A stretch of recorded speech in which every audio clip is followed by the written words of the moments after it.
assistència internacional humanitària i molts cursos i postgraus d'especialització sobre conflictes armats, desarmament, acció humanitària i relacions internacionals. No només cursos, no només cursos.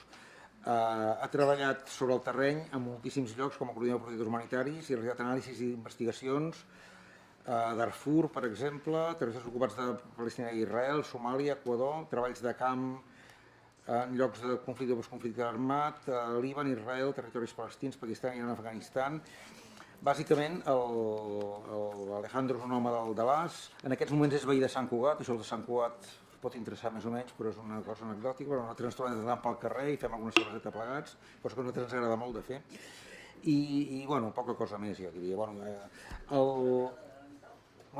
Evidentment, forma part també, el ser de Sant Cugat, doncs, també forma part de l'equip de l'Unipau, cosa que el nostre equip de documentació no ha posat, per cert. Però bueno, ja ho posarà l'any que ve. Respecte dels temes són el tema de la conferència, és globalitats dels actors a les noves guerres. Respecte a les noves guerres, clar, la globalització arriba a tot arreu i la guerra es veu que també, això ens ho explicarà Alejandro millor. I en quant als timings, bueno, doncs jo diria que 3/4 d'hora més un quartet d'hora de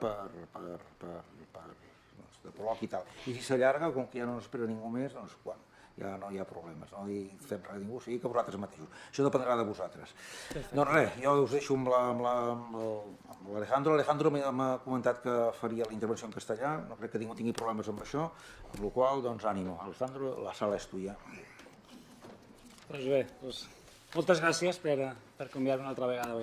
La primera vez que, al castellano, la primera vez que me invitó aquí a la Unipau, hace ya 11 años, y entonces, Koldo me acabó conociendo como el de las flechas, ¿no? Porque veréis que utilizo muchas flechas y había pensado volver a hacerlo, ¿no? La idea no es que os fijéis en todo lo que va a salir en las flechas, sino hay un mensaje detrás, esto es lo que me interesa. El detalle de lo que indican las flechas es instrumental, absolutamente. Ya sé, a ver qué, ya se ríe Koldo. A ver. Bueno, quería contar 6 cosas diferentes relacionadas con este título. El título es muy general, o sea, aquí caben 50 tipos diferentes de charla. Yo había pensado 6 puntos diferentes de cómo abordar la globalidad de los actores en las guerras, porque me interesan especialmente y también quizá con la pretensión de que sean complementarios a cosas que ya han salido aquí en la Unipau, según tengo entendido, porque no he podido asistir como me gustaría. La primera cosa tiene que ver con el mapeo de actores. Cuando una organización, cuando alguien quiere entender un conflicto, normalmente pues recurre a esta lógica. Ahí empezamos ya con las flechas. Es decir, intentamos identificar a los diferentes actores y ver qué relación existen entre ellos. ¿Es una relación de apoyo? ¿Es una relación de hostilidad? ¿Es una relación de conflicto armado directamente? ¿Es una relación, digamos, inexistente o que no tiene, o sea, ambigua, que tampoco es importante? Entonces, de estas relaciones se desprende después el análisis de cuáles son las relaciones de poder y qué conexiones existen. Me interesan sobre todo las conexiones con lo global, que es lo que voy a abordar. Poniendo un ejemplo real sobre Darfur, esté mejor o peor hecho, pues esto sería un ejemplo muy sencillo. Aquí están los actores directos, las partes de las guerras y algunos actores extra que dan cierto tipo de apoyo. No hace falta que lo miréis y ni que entremos en que estoy de acuerdo o no estoy de acuerdo, es la idea, ¿no? Con esto podemos trabajar, podemos tirar adelante y analizar el conflicto de Darfur e intentar entender algunas cosas, pero también se puede completar, o sea, también podemos poner más actores. Y aquí, por ejemplo, ya hemos hecho un paso hacia afuera, que es sobre todo con la parte internacional. ¿Qué conexiones tiene con diferentes grupos? Pero también podemos dar un paso hacia adentro y mirar grupos de población. Estamos de acuerdo, insisto, con lo que hay, con el análisis, pero podemos ir más allá, ¿no? O podemos complicarlo un poco más y hacer esto. Eso es la estrategia de Estados Unidos de contrainsurgencia en Afganistán.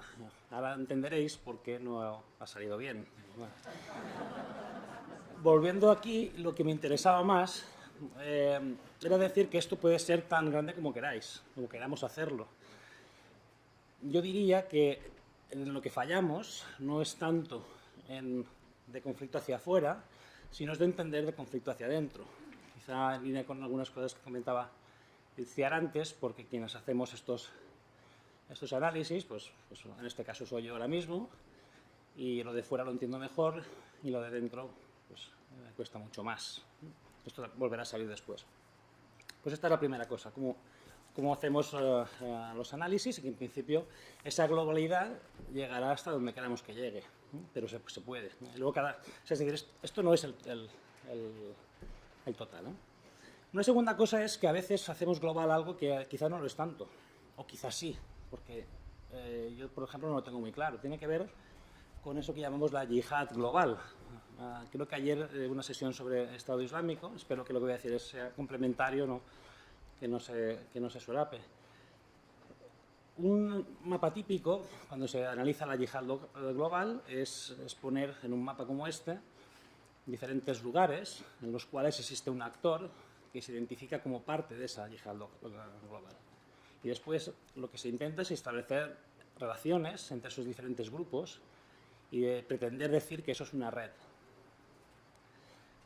Es decir, Al-Shabaab colaboraría con Al-Qaeda en la península arábiga y colaboraría con Boko Haram, con Al-Qaeda en el Magreb Islámico y con otros grupos que existen, que salen en este mapa. Y yo esto lo pongo un poco en cuestión. Es decir, yo no tengo ni idea hasta qué punto llegan esos vínculos. Lo que sí que sé que los he intentado estudiar.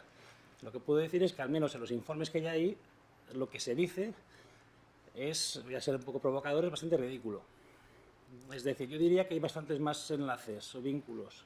Es una opinión muy personal, como casi todo lo que voy a decir, entre ETA y eso que cuando hablábamos de que había enlaces con Venezuela, con Colombia, con Cuba, etcétera, etcétera, y muchos nosotros decíamos, no te voy a decir ni que sí ni que no, pero eso no es lo importante de aquí, ¿no? Pues yo incluso diría que aquello incluso existe más documentación que en este caso, salvando algunas excepciones, ¿no? ¿Por qué puede ser eso? Se me ha ocurrido poner el ejemplo de este individuo. Este individuo es Mokhtar Belmokhtar, fue bien conocido, o todavía lo sigue siendo, aunque constantemente lo van matando, ¿no? Ya lo han matado 2 veces y luego ha resucitado. Vive en el Sahel y en un momento es argelino y en un momento formó parte de lo que se conoce como el GIA, ese grupo que estamos hablando de principios de los años 90, y esta persona pues, ya trabajaba allí, ¿no? En un determinado momento, el GIA, o concretamente esta persona, se unió a otro grupo, que era eso que se llamó entonces como el Grupo Salafista para la Predicación y el Combate. Y esa misma persona, pues que era el GIA, luego pasa a ser del Grupo Salafista para la Predicación y el Combate. Básicamente porque el GIA deja de funcionar como tal y hay otro grupo que toma el relevo. En un determinado momento, esa persona se integra en lo que se conoce como Al-Qaeda en el Magreb Islámico. Mi punto de vista es que se integra cuando Al-Qaeda es importante, cuando Al-Qaeda representa cosas, cuando Al-Qaeda aporta valor añadido en términos de estatus, en términos de poder. Es decir, no es lo mismo hacer un atentado, un ataque en Argelia, llamándote Grupo Salafista para la Predicación del Combate, en cuyo caso saldrá ser la prensa argelina, que hacer exactamente lo mismo, pero llamarte Al-Qaeda en el Magreb Islámico. Si haces lo segundo, probablemente serás portada en el New York Times. Eso quiere decir que se te va a considerar como actor político. Y las guerras va de eso, va de que se te considere como opción política. Entonces yo diría que ese cambio, hay muchas más explicaciones, pero en parte es instrumental. También hay quien dice que la diferencia es que el ACMI se regionaliza, o sea, que se expande. Sí y no, seguimos mirando. Entonces, ojo con esto. ¿Por qué? Porque hay mucha gente que le interesa llamarse de otra manera, aunque las motivaciones, la lógica, todo sea la misma. En un determinado momento, esta persona, no ha encontrado el logo, entonces lo he tenido que escribir, crea un grupo que se llama Al-Mourabitum, un simbolismo con otro grupo que había existido antiguamente en Líbano, pues lo llama así. ¿Por qué creo yo que hace esto? Lo hace para competir con el líder de Al-Qaeda, el Magreb Islámico. Y es cuando comete el atentado de In Amenas, esa central gasística, que recordáis, creo que fue hace un año y 2 años, ya casi era, que mató a una serie de personas, y aquello fue muy notorio, dio mucha publicidad a este grupo y sobre todo a él, le dio poder, le dio estatus. Con lo cual, en aquel entonces competía con el número 2 de Al-Qaeda en el Magreb Islámico, aún estando en otro grupo, pero automáticamente le sobrepasó en términos de relevancia, en términos de poder. A veces tú haces estos cambios por un motivo que no es ni siquiera global. En este caso sería un motivo personal, pero pueden ser motivos también locales, o sea, puede haber muchos motivos. Lo digo esto porque esto es una opinión, de nuevo, personal. Si lo digo es porque me la creo, pero esto no forma parte de los razonamientos, al menos en prensa, ¿no? Tampoco quizás sea el rol. Después que otro grupo, en el grupo anterior también se reunió, se produjo una fusión entre ese grupo y uno que se llama Al-Muyao, que entonces lo acabamos llamando como un grupo criminal, ¿no? Incluso le quitamos el potencial político, de todo habrá. Una cosa son las motivaciones de grupo y otras veces son las motivaciones de los individuos, de las personas. El grupo muchas veces se puede identificar las motivaciones de las personas, es mucho más difícil de los combatientes, ¿no? Pero hay veces que el combatiente cobra incluso más relevancia que el grupo. Se fusionan por la razón que sea y crean un nuevo grupo. Y esta persona hace poco pues clamó lealtad a eso que se conoce con el Estado Islámico. Claro, tú tienes que estar a la moda, tienes que estar al día.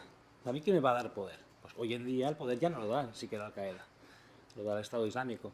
Todavía que yo sepa no forma parte como tal del Estado Islámico, pero cuando le interese lo utilizará, como hace todo el mundo. O sea, pues, es un tema de oportunidades, de oportunismos.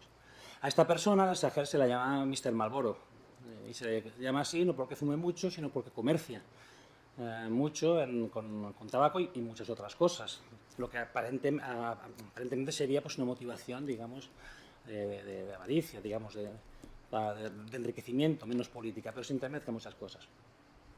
¿Por qué digo todo esto? Digo todo esto porque, desde mi punto de vista, existiendo excepciones, está probado, o algunos... Probado quiere decir que existe un informe que te dice, yo hablé con tal persona y me lo dijo aquí o allá, ¿no? Que a veces basado en rumores, que te dice que Boko Haram ha trabajado o se ha entrenado en Malí o que han colaborado en términos de formación, pero estamos hablando de individuos que se van moviendo. O sea, yo no lo sé si existe o no, pero también pongo en cuestión de que eso que circula es tan increíble.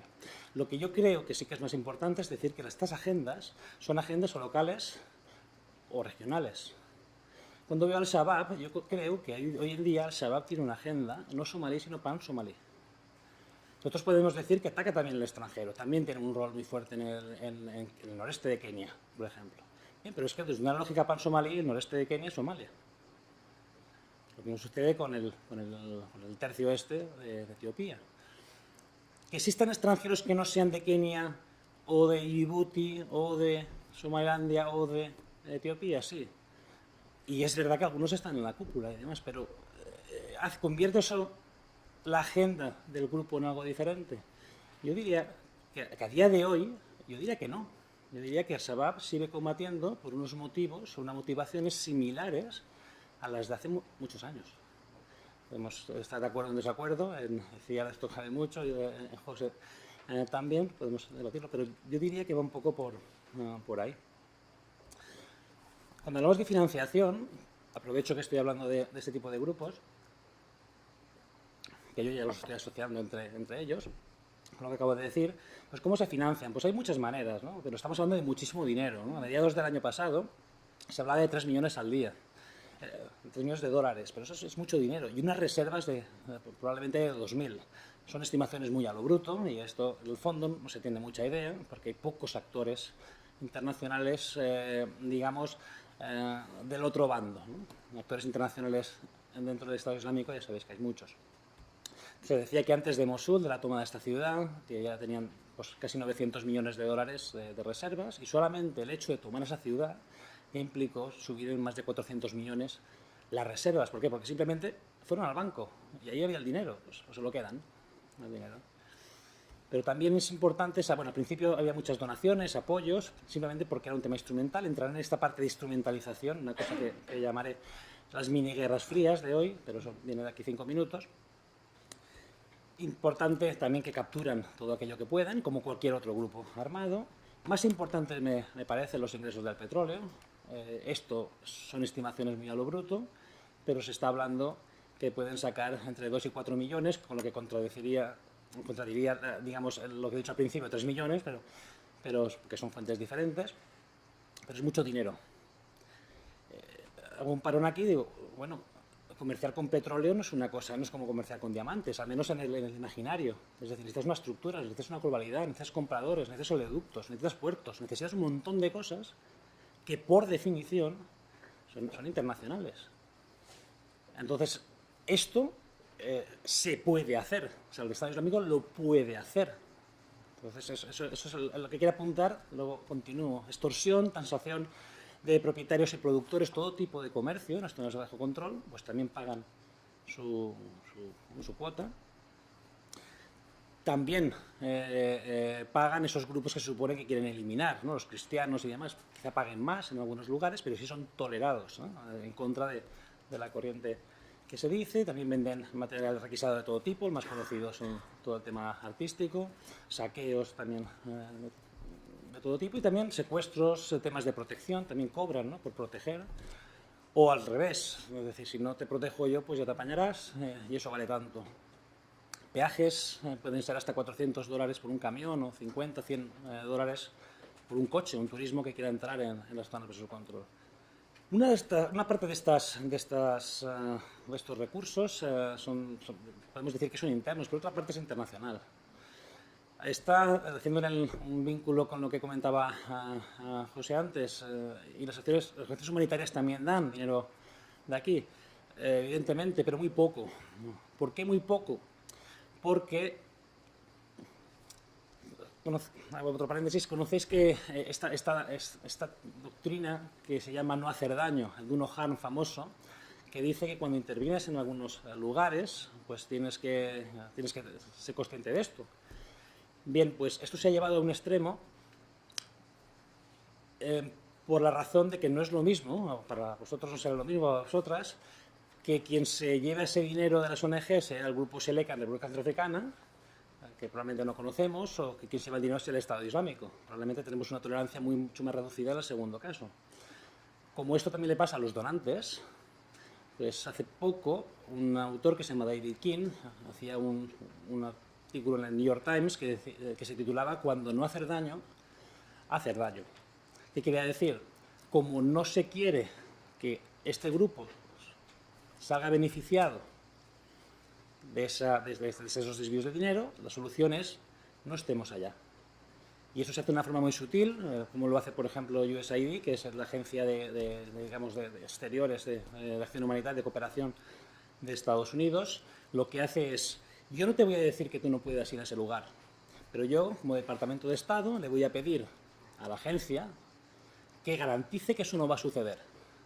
La agencia va a pedir en los documentos, en los formularios que tendrán que rellenar las ONGs para acceder a esa información, a esa financiación, perdón, que garanticen que eso no va a pasar.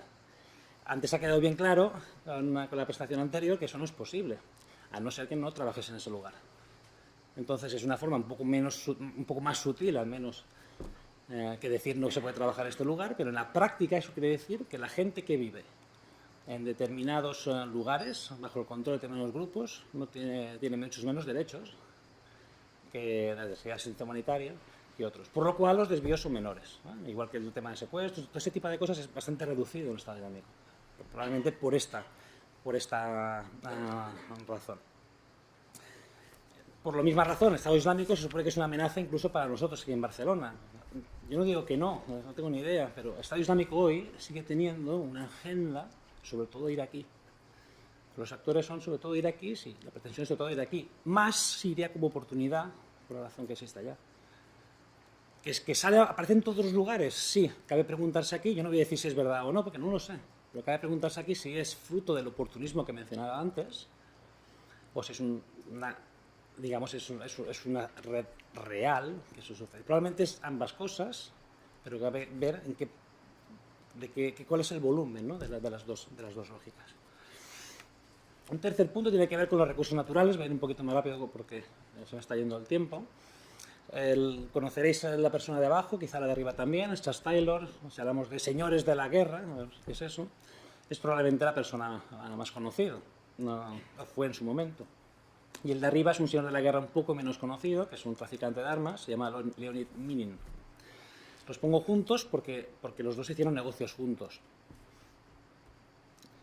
Taylor, cuando llegó a la presidencia de Liberia, en cuyo momento dejó de ser considerado un señor de la guerra, porque un presidente es un presidente, no es un señor de la guerra, esto funciona así, da igual si tus motivaciones, si tus redes, si tus maneras de actuar, si es lo mismo, da igual, ¿no? Es un estatus, es una etiqueta que se te otorga. Aumentó la producción de madera en el país de forma brutal. Liberia en aquel tiempo tenía mucho bosque primario, de las reservas más grandes que habían en África Occidental, y todo esto pues lo vendió al mejor postor, hasta 25 licencias de grandes compañías. Muchas de ellas pagaron con armas y pagaron con negocios de todo tipo, bien en Liberia o bien en los problemas que sucedían en el país de al lado, en Sierra Leona, porque estos dos países y también sus conflictos armados estuvieron muy relacionados. España en aquel entonces era el sexto importador de madera del lugar. Es verdad que era un 2, un 3%, era poca cantidad, pero lo menciono porque me interesa decir que quien importaba, al menos de acuerdo con un informe de Greenpeace, eran estos grupos. Y algún otro. Por ejemplo, también había uno de Paterna que no he puesto. Y bueno, Paterna está a 50 kilómetros de mi pueblo. Y dices, bueno, ¿qué tendrá mi pueblo que ver o Paterna con la guerra en Liberia? Algo a lo mejor quizá tenía que ver. Al tal Minin lo apresaron en Italia, en unas condiciones un poco morbosas, que no voy a mencionar, pero se le encontró una serie de documentación. En esa documentación apareció un grupo que se llamaba Forum Liberia. Forum Liberia era una de las grandes beneficiarias en esas licencias de la táctica que hacía Taylor. Este grupo quizás no sonará como tal, pero sí que sonará la matriz, porque era 100% dependiente de un grupo que se llamaba Forum África. Y si lo suena, pues Forum África era 100% parte de Forum Filatélico. El Forum Filatélico es una empresa, como sabéis, lo era, o los problemas que tenía en España. Esto salió 2 veces en El País, publicado, pero se quedó ahí. Y esto, ¿por qué lo comento? Es que es tan global que llega a ser hasta el local para mí, ¿no? En este caso, ¿no? Algo que sucede a 4.000 kilómetros. Pues el mundo funciona así porque el mundo es así, es muy global. Para remediar eso, lo que hemos dicho es que hay que dotarnos de instrumentos de regulación, de control, para que no suceda este ejemplo de la madera, otros ejemplos con diamantes, otros ejemplos con explotaciones de todo tipo, en el petróleo, en el caso del Estado Islámico. Entonces tenemos que dotarnos de instrumentos de manera que garanticemos que eso no va a volver a suceder. Y eso es la aportación desde el sistema internacional a que eso no suceda. En su momento hice una investigación sobre los 10 instrumentos que yo entendía en aquel entonces que eran los más relevantes en términos de financiación de los grupos armados con asuntos relacionados con los recursos naturales, que por definición, cómo funciona ese negocio, es absolutamente global. Aquí creo que solamente puse 7. Esos 7, no voy a entrar qué quiere decir cada uno, que hay, son cosas que en la teoría suena muy bien. Cuando lo lees dices, muy bien. Pero si los pongo es para decir que no sirven para el propósito el cual fueron creados. Y no sirven por 3 razones. La primera, porque todos esos códigos, esos 7 y otros 3 que no he puesto, no recuerdo ni por qué, es que son voluntarios. Uno decide si adherirse a esos códigos, a esos instrumentos o no. La segunda razón es porque no existen mecanismos independientes de verificación que diga si tú estás cumpliendo o no con esos códigos. Es decir, eres tú mismo quien dice si lo estás haciendo bien o lo estás haciendo mal de acuerdo con esos instrumentos. Y el tercer instrumento, la tercera razón, es que no existen mecanismos de sanción en caso que alguien detecte y pueda probar que lo has hecho mal. Es decir, no existe coste. Y tampoco diría que ni siquiera existe coste, ni siquiera político, porque esto no suele trascender. El tema de Kimberley, que tiene que ver con diamantes, creo que ha habido un solo caso que fue la República del Congo, y eso, ¿quién me habla de la República del Congo? Pero no se hablaba de otros actores en el negocio del diamante que también tenían su responsabilidad en esto. Entonces, al imaginaros, por ejemplo, que el código vial aquí fuera pues cumplía esos tres requisitos, ¿no? Es voluntario, tú vas a decir si conduces bien o mal, y en caso de que te pillen, pues mira, pues no hay nada que hacer, ¿no? Pues esto va muy bien para hacer de cara a la opinión pública. Alguno quizás se lo piensa dos veces simplemente pues mira, pues te hace pensar en ello, pero no existe una correlación, en mi punto de vista, entre la gravedad del problema y los mecanismos que se ponen para hacerlo. También es cierto que hay otros instrumentos, por ejemplo los embargos de armas, que sí que cumplen la primera parte, es decir, son obligatorios si los sanciona el Consejo de Seguridad de la ONU. La Unión Europea para los miembros de la Unión Europea. También tienen instrumentos de verificación independientes, esos que se llaman los grupos de alto nivel, que van a los lugares y miran y emiten informes. Pero el tercer asunto también falla, porque si tú le acusas a un gobierno de haber hecho una transferencia o facilitado una transferencia de armas, si ese gobierno dice, pues yo digo que no, no hay nada que hacer.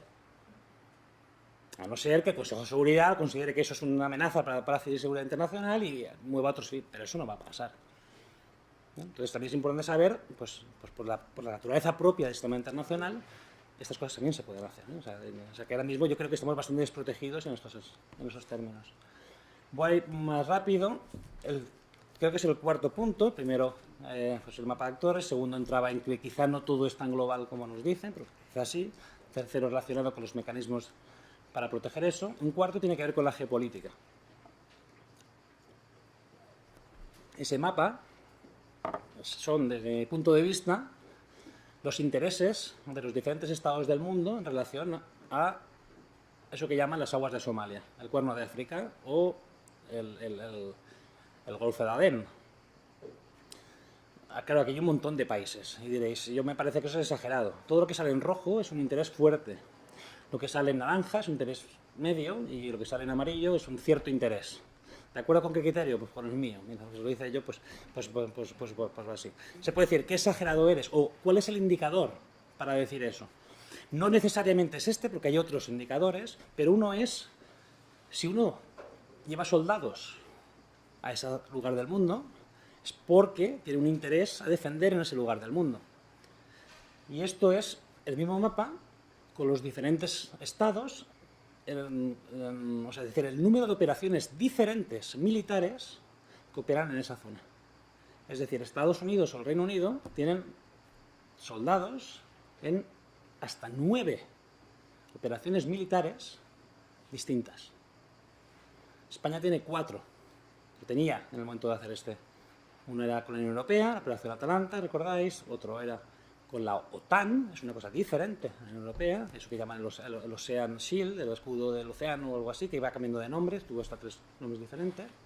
La Fuerza Aliada, el escudo protector, no sé, no me acuerdo, hasta 3 nombres diferentes. También estaba colaborando o participando en la misión política, pero con militares, relacionada con la MISOM, y también entrenaba a las fuerzas del ejército o pseudoejército, o bueno, esto es otro asunto somali, en Uganda. Pues 4 operaciones distintas, no relacionadas solo tanto entre ellas, pero había en otros países que también tenían eso. Intereses de todo tipo, desde temas de recursos naturales, para España sería pesca, o para Tailandia, o para otros países sería la pesca, está todo el tema del comercio que pasa por ese punto del mundo, hasta el canal de Suez, es importantísimo, hasta incluso intereses que tienen que ver con hacer el juego a Etiopía, porque Etiopía es un buen aliado en la guerra contra el terror en este lugar, hasta intereses de todo tipo, que no sea el tema de la charla. Es decir, eso es muy global. Somalia siempre se suele decir que es algo muy local, y en algunos aspectos lo es, pero fijaos que bueno, no está todo el mundo pintado. Eso lo tenéis que creer, porque y demás, si queréis os explico alguna cosa en concreta, si me acuerdo, pero tiene que ver con eso también, los conflictos armados y las guerras. La geopolítica. La geopolítica es cómo maximizar el propio interés, o al menos reducir el interés, o cómo maximizar la propia influencia en una zona determinada, o al menos cómo reducir la influencia de tu competidor o con tu rival inmediato, ¿no? La política es eso también, ¿no? pues será un ejemplo. Un quinto punto, me quedan dos, tenían que ver con diferentes actores. Antes eso es un esquema de cómo funciona la industria del secuestro en Somalia, también desde mi punto de vista. No hace falta que lo miréis el detalle, porque tampoco es el caso, pero buena parte de esas cajas son globales. Se puede negociar los secuestros en lugares diferentes, por ejemplo, Oriente Medio. Incluso han habido casos de que el bufete de abogados estaba en Londres. Y se supone que estamos hablando de gente, pues el estereotipo del pirata que está en su lugar de origen. Bueno, ese sí que es él, pero a partir de ese emana toda una estructura que da sentido, incluso, o que facilita que esta persona pueda hacer eso. Otros actores pueden ser, por ejemplo, esto es un folleto de un grupo que se anuncia como acción humanitaria. El detalle evidentemente no lo vais a leer, pero habla de refugio, habla de desagüe y saneamiento, pues habla de las cosas típicas de que hacen los humanitarios. Evidentemente se trata de una ONG y esa ONG se llama DINCORP.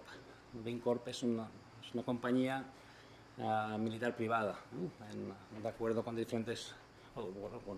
podríamos hablar de lo que antes se conocía como compañeros de mercenarios, ¿no? Es gente que combate por dinero, ¿no? Quizá DINCORP no lo conozcáis, pero sí conoceréis a Blackwater, que fue muy conocido por lo que pasó en Irak. Esto es un cartel, digamos, de propaganda, o de publicidad, mejor dicho, de Blackwater, evidentemente también a través de lo que es el humanitarismo. Blackwater está en muchísimos lugares trabajando hoy, en muchísimos. Más de los que pensamos, no como Blackwater. ¿Por qué? Porque Blackwater cogió mala fama en Irak. Pero simplemente te cambias el nombre y puedes seguir trabajando. Ese es uno de los ejemplos que hizo Blackwater. Le cambió el nombre a Shell, luego lo cambió a Academy, luego se llama Saracen en algunas zonas. Pero no quiere decir que si existe Saracen no existe Academy. En diferentes lugares, en función del grado de podridez, o como se diría eso, de la marca, del nombre, pues tú te vas adaptando también pues, al cliente, a las expectativas, a los medios de comunicación, a la imagen. Pero no solamente eso, aquí tenemos otra ristra. Todo eso es Blackwater. Hay ONGs que compran información de estos grupos. Hay ONGs que colaboran con Blackwater. ONGs humanitarias de verdad, no de la DINCORP. Es que hay veces que no sabes ni siquiera con quién estás trabajando. O a quién estás utilizando, de quién eres cliente. Eso está sucediendo mucho. Y todo esto viene desde el problema de base, ¿cuál es? Hacer de la seguridad, de la defensa, hacer de la guerra un negocio. La guerra siempre ha sido un negocio. Al menos siempre lo hemos entendido así, pero a nivel local. ¿No? Pero es un negocio también a nivel global. Entonces hay que posicionarse, pero cuando viene la guerra tú tienes tus servicios, tu paquete de asuntos y con eso pues te ganas la vida o te enriqueces. Otro tipo de actores, estoy en el quinto punto que es sobre actores, pues 3 ejemplos. Aquí son 3 ejemplos de lo que se conoce como un señor de la guerra. El primer ejemplo, la primera persona, se llama Abdul Wahid. Era pues, probablemente el rebelde más conocido del conflicto armado de Darfur, en una región en el oeste de Sudán. Cuando trabajaba yo en esta zona, no era posible localizar a esta persona en Darfur. Darfur es una zona bastante desértica, aunque también es verdad que tiene un área donde es muy diferente, pero es una zona así como muy remota, ¿no? La idea de qué remoto es Darfur y qué desértico. Bueno, pues esta persona vivía en París. Y desde París trabajaba, hacía funciones en relación al conflicto armado en Darfur. El segundo ejemplo se llama Dostum, fue un señor de la guerra muy conocido en Afganistán, y ese le contraje porque luego fue parte del gobierno, porque así lo decidieron los diferentes actores, de que fuera parte del gobierno, y lo utilizo para comentar eso que decía antes sobre las miniguerras frías. ¿Cuál es el concepto de guerra fría? Lo sabemos de sobra. Es cuando tú no combates directamente, sino que haces por delegación. Es decir, tú tienes el mapa, como lo teníamos antes, y tú estás financiando a un grupo, lo utilizas de forma de peón, y ese grupo se va a pegar con otro que se ha financiado por otro bloque. Entonces, el concepto de guerra fría, evidentemente, tenía relación con el bloque de Estados Unidos y el bloque de la Unión Soviética. Y en función de quién ganaba en el terreno, en muy caliente, los 2 grandes bloques, en frío, se apuntaban el tanto y pintaban el mapita, ese lugar, de rojo o de azul, y así iba. la cosa. Eso ya no sucede, porque la guerra civil se ha acabado, pero podemos ver, sobre todo en las guerras más grandes, donde esa lógica continúa. La diferencia es que ya no son dos grandes bloques, sino que son muchos estados que compiten entre ellos por diferentes razones a través de los diferentes peones que seleccionarán en función de diferentes criterios, algunos de identidad y otros no. En Afganistán, por ejemplo, en su momento combatió no sé, Rusia con Estados Unidos, Pakistán con India, India con China, Irán con Estados Unidos, Irán con Israel. Todo eso sucedió en ese lugar. En términos de geopolítica. O maximizo yo mi influencia o minimizo la de mi rival directo. ¿Cómo lo hacían? A través de las diferentes facciones militares. Esas guerras no hubieran sido tan desastrosas, esos enfrentamientos, o hubieran durado mucho menos si no hubieran tenido padrinos. Padrinos, sobre todo a nivel de financiación, pero también a nivel de equipos o de entrenamiento militar, pero también a través de apoyo político.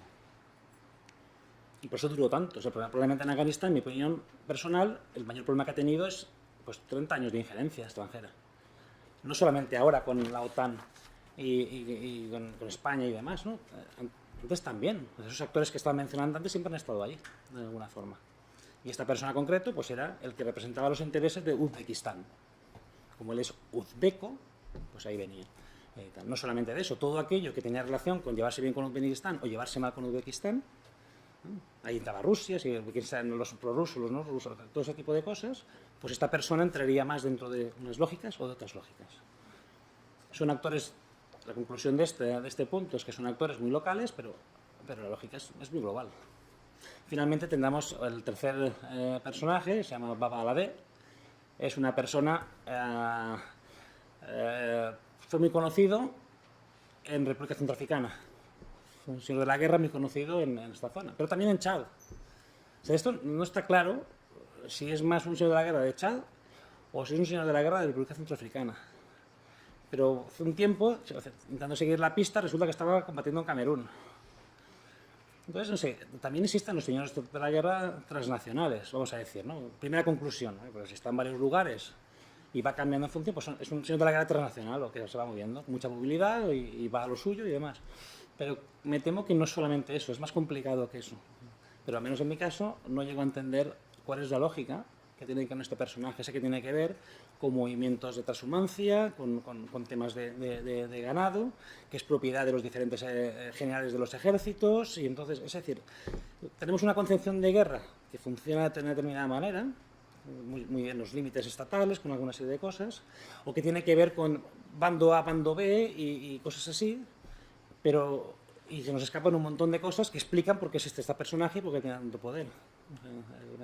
Podríamos estar un rato, tengo mis ideas y tal, pero yo me reconozco a mí mismo que no tengo casi ni idea de qué está detrás de esta persona, ¿no?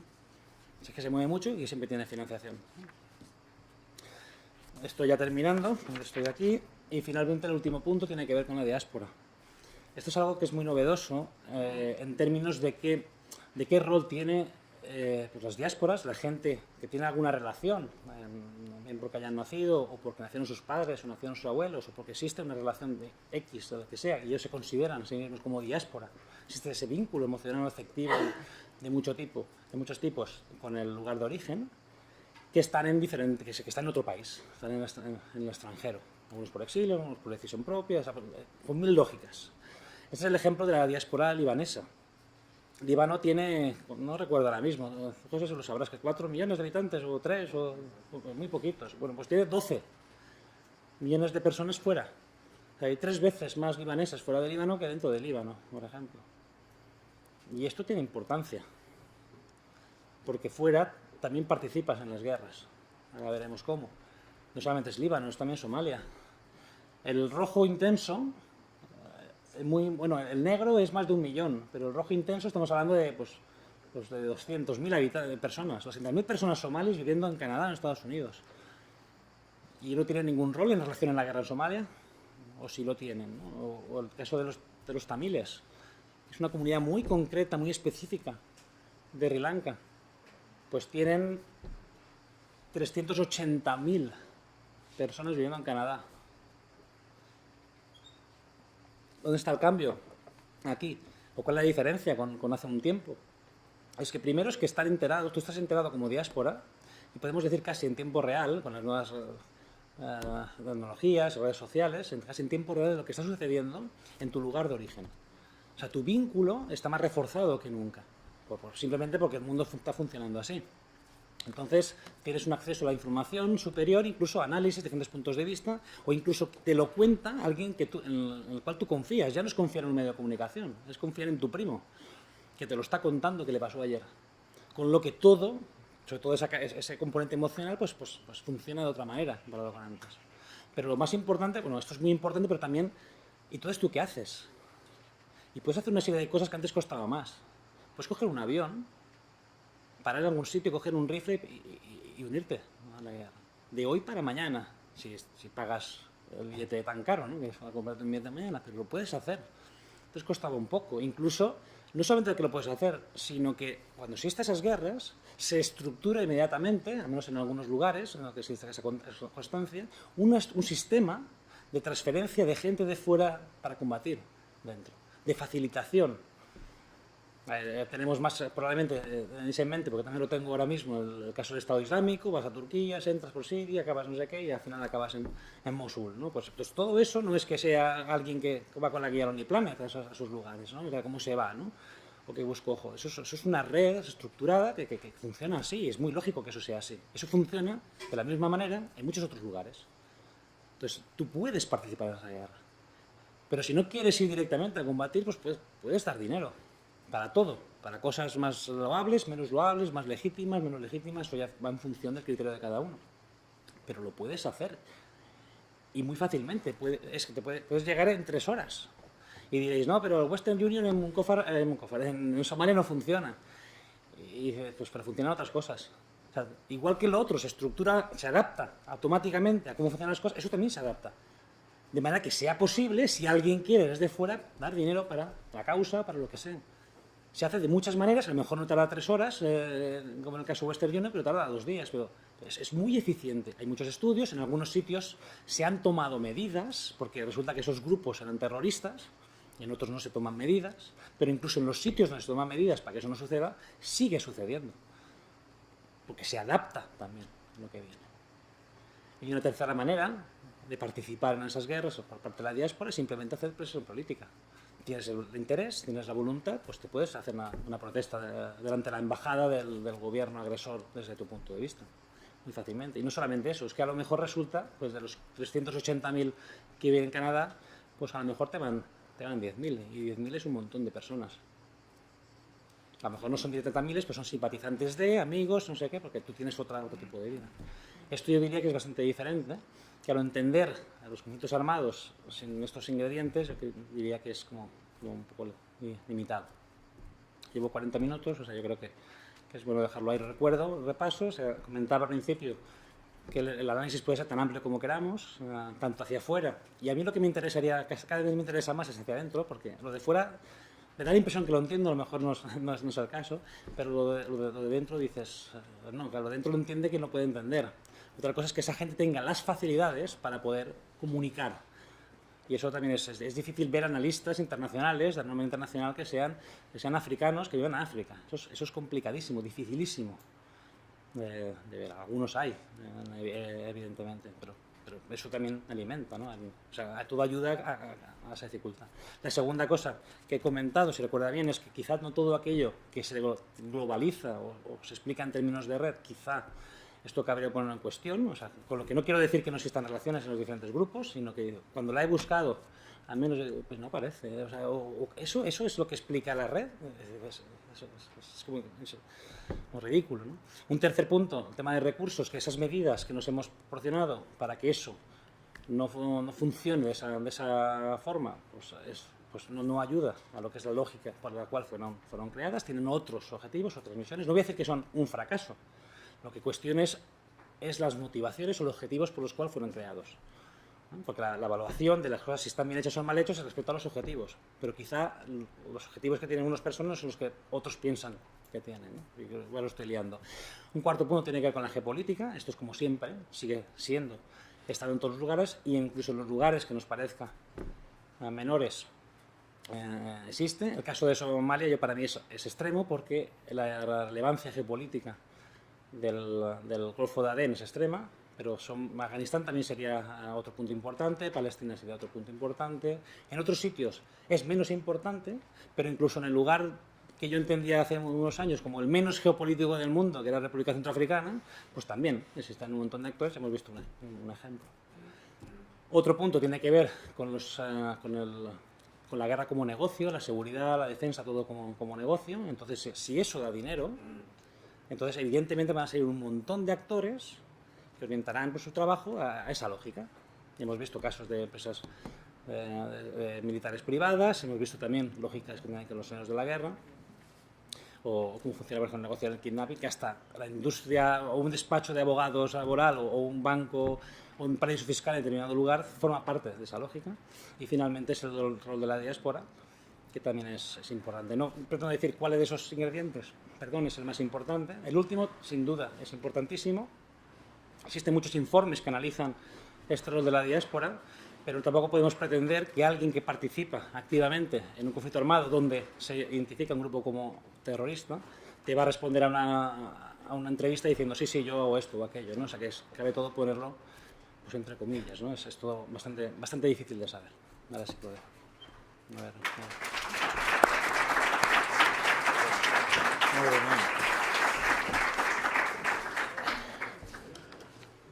Bueno, la verdad es que esa intervención ha sido, yo diría que muy compleja en realidad, porque es difícil, lo que es evidente es que cuanto más sabes, más te das cuenta de lo que ignoras, ¿no? Entonces, pues... Y tampoco es tan fácil hacer un esquema de, esto va así, esto va... Bueno, no sé. Total, que yo, como antes, me callo y os cedo la palabra a vosotros para que planteéis alguna cuestión, alguna concreción, porque yo diría que todo lo que nos ha explicado Alejandro no lo vamos a entender. Bueno, al menos hablo por mí. Pero bueno, que igual alguna cosa concreta, igual sí. Vale. Ya tengo una palabra por aquí, ya tenemos 2 palabras, por aquí delante las 2, ya tenemos 3. Vale. Quan abans has parlat de la financiació de l'estat islàmic, també apareix a la premsa, sobretot per la venda del petroli. Clar, tenint en compte que aquesta venda no és amb diner negre, no som els aquí presents que anirem amb llaunes. ¿M'entiendes bien, si no? Sí, no, descomptat, però ho he fet en castellà per una altra raó. Gràcies. Bé, no anem passant llaunetes i amb diner negre. Vol dir que són pipelines o canonades, o com se li vulgui dir, que aniran a parar un port, aniran a parar un vaixell i aniran a parar una refineria. Per tant, la capacitat de fer negocis amb aquesta gent, si no és una refineria de petroli, sigui nord-americana o sueca o el que sigui, a mi em fa... Encara que potser la raó social estigui a un carrer bonet de Sant Cugat. Però, si em pots explicar alguna cosa d'aquesta historieta? No sé si l'entès. No, la pregunta és, no serà els propis Estats Units o el gran capital que està finançant l'estat islàmic via això? Esta es una, son 2 més.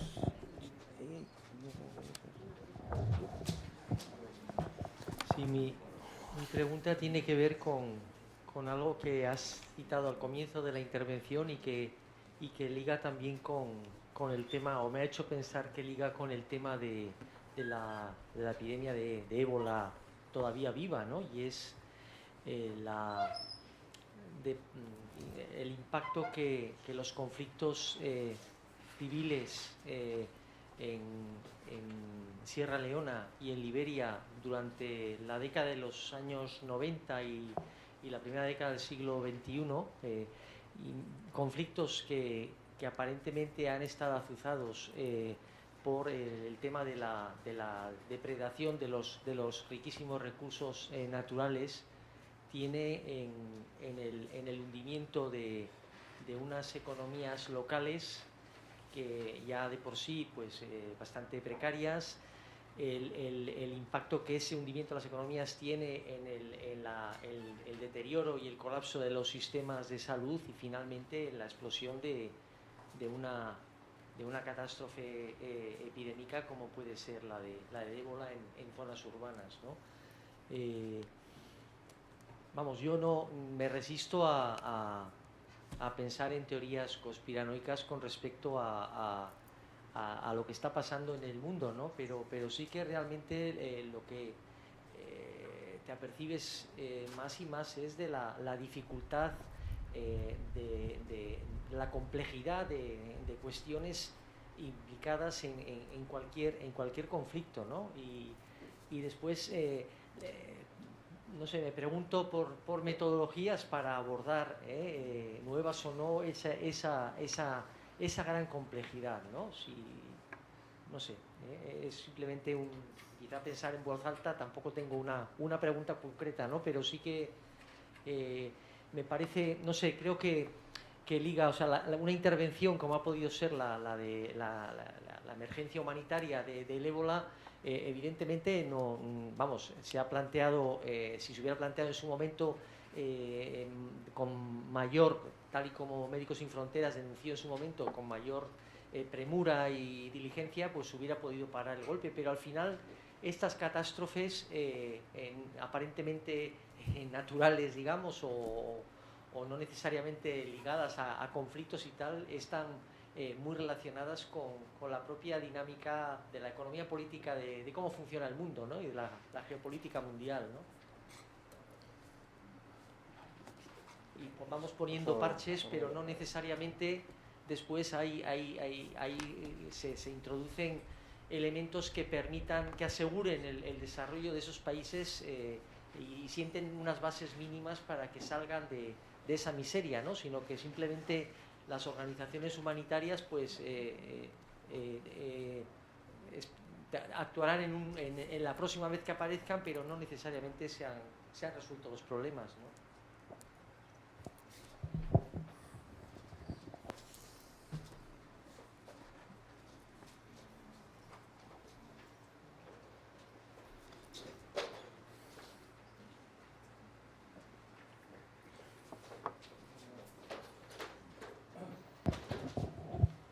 Hola, bueno, me ha gustado mucho la conferencia y la pregunta tiene que ver en gran medida digamos, al darnos cuenta, ¿no?, de que los estados antes pretendían tener el monopolio, ¿no?, de la violencia, legítimo o no, y cada vez parece que esto se va diluyendo, ¿no? Y precisamente hoy acabo de leer que se escapó de una cárcel de alta seguridad el Chapo Guzmán, ¿no? Y tiene que ver con la incapacidad del Estado de poder, digamos, retener a este narco, o el poder que tiene el narco de comprar a la mitad del sistema penal mexicano y del sistema, sospecho, de aviación civil, ¿verdad?, para escaparse así nomás, ¿no? Y un poco la cuestión está, si llevas tiempo trabajando en esta cuestión, si esta transnacionalidad de la economía del crimen y esta globalización de este tipo de economía, ¿no?, que va por las armas, extorsión, droga, se está creando también grandes monopolios, ¿no? Es decir, si se van identificando redes monopólicas de dinero, ¿no? El HSBC, ¿no?, el banco internacional más importante del mundo, hace un par de años dijo: ay, perdón, sí, he blanqueado una cantidad de dinero del narco mexicano, hay que dolor de cabeza, lo siento, paguen una multa, ¿no? Pero si esto está ocurriendo, es decir, si se percibe, ¿no?, decir, joder, pues sí, con todo esto estamos viendo una especie de grupos mafiosos que están creando determinado tipo de, no sé, de empresas, de redes que algún día igual se blanquean, ¿no? O es también una anarquía. Si esta globalización está creando también digamos, grandes grupos transnacionales o si se mantiene atomización y anarquía. Bueno, hemos acabat acabem la sessió per ara, fem, si de cas, 3 respostes i, si dona per més, 3 preguntes més, valent?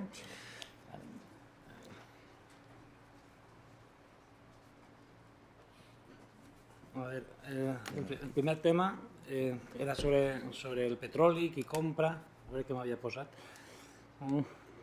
Sí, del gran capital, qui financia. Se m'ha oblidat el que anava a dir d'això. Ah, sí.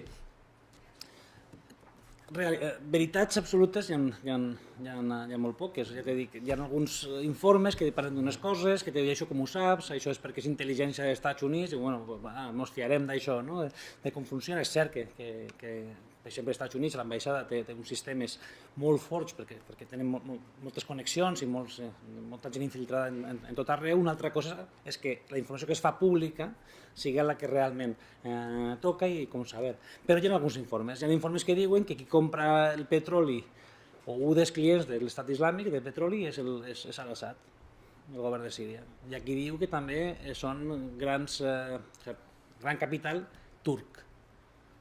I jo el que diria, perquè funciona així en altres llocs, en què tu no pots comprar directament a un grup com l'estat islàmic perquè això te donarà problemes. Com funciona quasi tot, és jo t'ho compro a tu i tu, que és el govern, jo t'ho vendré a tu. És a dir, és com un mecanisme de blanqueig, no? Com passa també en tema de segrestos. Jo te segresto a tu, però ho venga un grup, augmenten els diners i al final qui t'ho ven no té cap relació en l'origen. Ho pots fer de manera que tu al final pots justificar davant del que sigui, que hagis de rendir comptes, que ho has fet. Jo diria que funciona d'aquesta manera. El que voler ressaltar és que això és possible, és a dir, és possible que l'estat islàmic ingressi entre 2 o 3 milions d'euros, entre 2 i 4, en funció del que ha trobat per allà, que ho poso també en dubte, milions de dòlars cada dia només d'això. I imaginar-me com funciona tot allò, dic, bueno, aquí hi ha com a mínim connivències, com a mínim. Això sería la respuesta.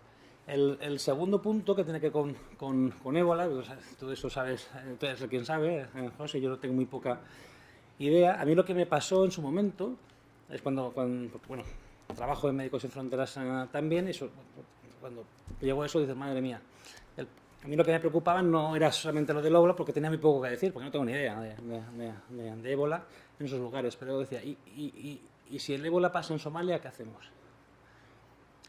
Un momento que salió un caso en Mali. Dice, bueno, ¿y si eso se extiende al norte de Mali, qué hacemos? Pero entonces, yo es que no lo quiero ni imaginar, porque el ébola ha sido muy complejo en una zona donde era posible hacerlo. Pero yo lo otro no sé. Es decir, la pregunta no es, ¿puede repetirse un ébola? No, es decir, es que como eso pase en determinados lugares, pues probablemente el mundo a lo mejor opta por esas cosas que hablan de contención, por temas de salud pública, no sé, contradíceme, José, pero después dices, bueno, pues que no salgan toda la gente infectada. Es decir, que los de dentro del círculo que se mueran, porque ya son una amenaza. Porque como no podemos intervenir internamente, pues los hay que aislar por el bien de la humanidad. Esto es algo perfectamente que esto sea intencionado, no, yo no tengo ni idea si eso es intencionado, de cómo funciona, de cómo no tengo ni idea. Pero sí que sé que las cosas se explican siempre con una intención. No sé si alguien ha leído el informe ese blanco que explica el 11 de septiembre, que publicó el Departamento de Estado. Yo no tengo ni idea si fue así o si no. Tampoco si las diferentes teorías que existen, que explican lo que sucedió el 11 de septiembre, por qué o demás, o cómo se fue utilizado y demás, si son verdad o no. Me parecen interesantes muchas de ellas, otras no, me parecen nada interesantes. Lo que sí que yo tengo muy convencido para mí mismo es que ese libro, que está en las librerías y que podéis leer, que eso no es la verdad. Eso lo tengo muy claro, porque es ridículo, básicamente. Los puntos principales pueden ser esos principales. Quizá, ahora, ¿por qué no es la verdad? Porque quizá la verdad no se puede decir porque un tema de seguridad nacional, que a lo mejor sería legítimo desde el punto de vista de quien lo escribe, o quizá pues dice, pues ya que ha pasado, pues lo voy a derivar hasta esta dirección, que es la dirección que a mí me interesa para maximizar mi influencia en determinados asuntos. Eso ya no lo sé, eso lo sabe quien ha formado parte de las deliberaciones, pero ese libro, eso no puede ser verdad, porque es ridículo, es ridículo. O sea, eso no lo aceptaríamos aquí en relación a otras cosas. O sea, la opinión pública lo lee y dice, no, explícamelo bien, ¿no? Qué ridículo, lo importante. El resto del libro está muy bien escrito, es todo muy retórico, muchas fuentes, pero cuando llegas al punto clave, eso es ridículo. Eso es mi punto de vista, como todo lo que he dicho, como te lo he dicho hoy. Sobre el tema de la complejidad, de nuevo, me parece más difícil entender la complejidad local. Y muchas veces esas cosas se entienden a través de ahí. Nuestra incidencia, sobre todo, no, es en la complejidad global, ¿no? Porque lo que pasa en la población centroafricana pues es sobre todo un tema de los centroafricanos, pero lo que tiene que ver con conexiones globales que quizá llegan a 50 kilómetros de mi casa, eso es un tema mío directamente, pero no todo es lo que parece. Una vez haciendo una entrevista a un combatiente de la población centroafricana, le pregunté, ¿cómo te hiciste combatiente? Y me dicen, porque este grupo, es decir, mi grupo, mató a mi padre. Y ahí es cuando me hizo la cabeza, ¡boom! Dice, pues no te tienes que ir al otro. Dice, no, me voy a este, porque ese es el que gana aquí. Y si yo me uno, protejo a mi madre, protejo a mis hermanos. Entonces, aquellos estudios, análisis que ya había hecho, pues dije, pues a lo mejor no tiene nada que ver con esto. A día de hoy no tengo ni idea. Tienes que hacer tu trabajo y tienes que hacer las cosas, pero esto es de... ¿Quién sabe esta complejidad? ¿Cuál es la solución? ¿De qué manera nos podemos informar? Pues que te lo explique quien entiende esa complejidad. No que te la explique quien especula con las razones. ¿Cuál es el problema? Es que eso no es posible. Es decir, la información siempre viene de unos lugares muy concretos. Y sufren muchos filtrajes. Como os dije antes, es muy difícil encontrar gente que sea la simplemente, ¿cómo te diría esto? La opinión pública que emane directamente de las poblaciones afectadas. Es muy difícil. Y eso de que soy la voz de eso son tonterías en muchos aspectos, aunque puede ser muy legítimo y muy loable. Eso es difícil. También existe una geopolítica de la información.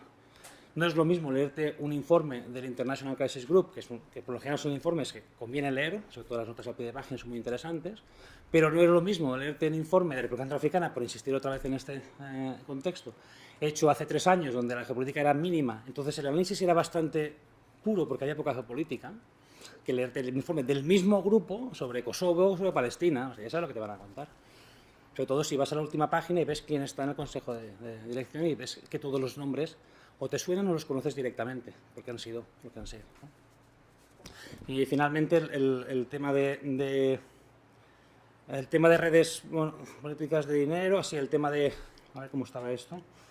Así el poder del narco, lo que comentabas. No sé si quizás eso es un tema de Arcadi de mañana, pero que conoce cómo funciona todo el tema este de los bancos y el poder y demás a nivel internacional, pero lo que diría yo en esta relación es que tampoco acabamos de entender muy bien cómo funcionan las relaciones de poder a nivel local. Es una pena que Iciar no esté, porque me lo explicó ella en relación a los casos de África y ella lo explica muy bien, pero básicamente lo que parece ser es que no funciona siempre de la misma manera las relaciones entre los grupos de poder, las élites y la ciudadanía.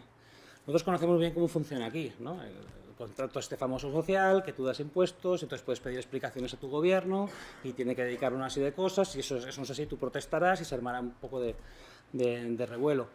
Pero si entendemos que un conflicto armado significa reconfigurarlo todo, establecer nuevas relaciones y que además eso, digamos, bebe de cultura anterior, que tiene también relación con un montón de cosas que ni siquiera nos hemos preocupado en entender, y aunque nos preocupáramos tampoco entenderíamos la más de las veces. En algunos lugares funciona a través de eso que se llama las redes clientelares, las redes biopatrimoniales, que a nosotros nos suena un poco feo, pero también pasa aquí. Es decir, en mi pueblo no está mal visto que un concejal o meta en el gobierno a un familiar sin que cumpla los requisitos. No está mal visto, se entiende como algo lógico. Eso, el nepotismo famoso que hablamos. No se hace, y tampoco está mal visto todo el tema este que comentabas, de que si el dinero, que se pillan a los grandes bancos de que han hecho fraudes y que no pasa nada, ¿no? Que pagan unas multas que son pequeñas. En el fondo eso es porque tenemos cierta tolerancia a que eso suceda. O sea, eso se compra, eso no se ve como un escándalo muchas veces, se ven algunos casos, pero en el fondo existe esta cosa. Pues eso mismo que pasa en este lugar, si estuviéramos en guerra pasaría de otras maneras y probablemente eso se extendería o no, eso es complicado, pero en otros lugares funciona así. O sea, yo no sé muy bien cuál es la relación que tiene el Chapo Guzmán con determinadas poblaciones, pero probablemente no sea lo que leo en los periódicos. Quizá este caso sea un poco diferente, pero en otros lugares, cuando hablamos de señores de la guerra, qué relaciones tienen con determinada gente, o médicos cuando contratamos a determinada gente, es que por su familia, dices, es que a lo mejor eso, o sea, tiene que ser así, pero te pierdes a esa como complejidad. Lo que está claro es, como eso lo dice Manuel Castells, que no tiene sentido la economía ilegal si no puedes beneficiarte de ese dinero. Es decir, no tiene sentido si esa economía legal luego la haces legal, porque entonces ya pierdes la gracia. Quieres ser rico para demostrarlo, entre otras cosas. Entonces, se puede decir que todo convive a la vez.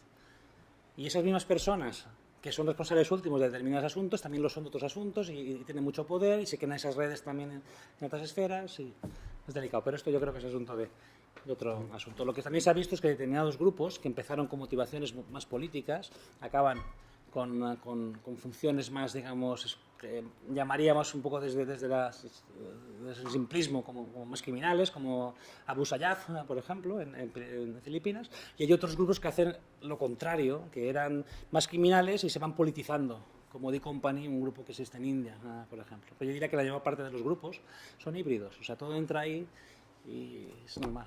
Me estoy extendiendo un poco, perdón. Hi ha alguna pregunta més? Una pregunta més, com a mínim, allà al fons. Alguna més? Doncs si no n'hi ha més, no les buscarem gaire, no les rascarem aquesta, i amb això acabem la tarda. Jo crec que sigui una tarda prou intensa i un dia prou intens en general. Està bé. Bé, intentaré ser molt breu, gràcies. Només és, tornant a l'estat islàmic. Siempre parlem de la mateixa manera, que el Estado Islámico tiene una serie de patrocinadores que pueden ser A, B, C, D. Sabemos que el Estado Islámico se beneficia de ellos, pero entonces yo me pregunto, a ver, si puedes poner una hipótesis de uno de estos X patrocinadores, ¿qué beneficio sacará el Estado Islámico? Es decir, veámoslo del revés. Es decir, el Estado Islámico ya sabemos a lo que va, pero entonces los que lo patrocinan, ¿por qué les interesa una hegemonía hasta cierto punto en según qué puntos del planeta de Estado Islámico? ¿Qué sacan con ello? Es decir, que si Estado Islámico se impone, ¿qué saca el patrocinador? O uno de los patrocinadores, a título de ejemplo, y con eso muchas gracias, estoy contenta. Si me puedes aclarar. Gracias. ¿Ya? No, sí, no n'hi ha més. No es que sepa mucho en Estado Islámico, pero como es el tema de moda, pues por eso lo he utilizado de ejemplo, pero bueno, contestaré lo que se me ocurre. La respuesta clara, que estoy convencido de ella, es que no lo sé, ¿no? Cómo funciona. Pero algunas pinceladas así que me vienen es que evidentemente hay gente que gana pues, con que el Estado Islámico exista. Y casi diría que hoy en día casi todos ganan. Yo diría, estoy hablando ahora de potencias, de países, casi todos ganan, incluso Al-Assad, incluso el gobierno de Irak también gana con esto. O sea, me cuesta ver lo contrario, es que no gana con el Estado Islámico, gente que está en una relación muy directa, ¿no? Quien pierde lo sabemos de sobra, ¿no? Pues la gente en general. Pero también diría que el Estado Islámico es algo muy coyuntural. O sea, el Estado Islámico durará lo que durará, muy poco. Cargarte el Estado Islámico, eso no cuesta nada. Sobre todo si Assad quisiera hacer lo mismo que hace en Alepo, con las zonas controladas con el Estado Islámico, pues una tarde. Como Estado Islámico. Otra cosa es lo que salga de allí, otros problemas, la amenaza, eso evidentemente eso es otro asunto. Pero como un gran grupo, eso es más cuestionable que pase. También es cuestionable que el objetivo del Estado Islámico sea hacer un califato, un Estado o nada de eso. O sea, de hecho, es cuestionable que quieran que el Estado tenga lógica dentro del salafismo, ¿no? Como esa lógica. Pero eso ya es otro asunto. Supongo que eso ya se ha hablado ahí. Es un grupo que tiene una serie de ¿cómo diría? Mira, el Estado Islámico, el número 2, el número 3, no son ni siquiera ni islamistas. Son gente del antiguo partido de Saddam Hussein, del Baas, que no se metían en temas de religión. O sea, simplemente ahora mismo este es el marco en el cual cabe trabajar para poder o mantener ciertos privilegios o como mínimo no estar excluido o quizá como protección personal también. Hay muchos asuntos. Pero cada uno de estas personas evidentemente tienen padrinos. Yo lo que creo es que Siria, el problema que tiene ahora mismo, sobre todo Siria, va a continuar durante muchos años. ¿Por qué? Porque todo el mundo tiene mucho que perder con que la situación se altere y casi nadie tiene nada que perder si la situación no se altera, a nivel de influencias, de poder. O sea, Rusia puede perder mucho, en Qatar o Arabia Saudí sobre todo puede perder mucho, Irán también, Líbano puede perder mucho, Irak puede perder muchísimo, Turquía, todo el mundo puede perder, pero tal como está, Israel, pero tal como está ahora no pierde, y por eso dura, y por eso durará. Es decir, el Estado Islámico le viene bien hasta al-Assad, porque permite desviar el asunto real o central del problema que tiene en su lugar, incluso permite soluciones, porque puede ser tolerado porque existe un peligro mayor, una amenaza mayor. El Estado Islámico es una carta que entre Irán y Arabia Saudí es muy directa. Todo lo que sucede en Irak se puede ir o sea, si el Estado Islámico es tan fuerte en Irak no es porque tienen tanto dinero, que eso ayuda, es porque había una parte de la población en Irak que estaba dispuesta a hacer lo que fuera por cambiar la situación en el Estado Islámico. Y eso tiene que ver con, pues podemos ir hasta el año 2003 si queremos, muy fácilmente. Eso no tiene nada que ver. Entonces, ¿quién gana? Pues no sé si lo que quieres, a lo mejor son ejemplos concretos, pero le viene muy bien a Assad, con lo que le viene muy bien a Rusia, con lo que esa base militar que tiene en el Mediterráneo, que es la única que tiene en el exterior, se mantendrá. Si no está el Estado Islámico, entonces el problema en Siria es otro, y si cae el Assad, pues puede perder poder. Israel le viene muy bien a Assad porque durante 40 años, aunque no estén en guerra oficial, no ha abierto la boca para reivindicar nada sobre los altos del Golán, a pesar de que la población siria es lo que quiere. Con lo que si tú metes una democracia en Siria, no va a ser mejor para Israel. Y así podríamos ir, etcétera, etcétera. Sabemos que Arabia Saudí e Irán también tienen pues, sus disputas concretas por diferentes razones.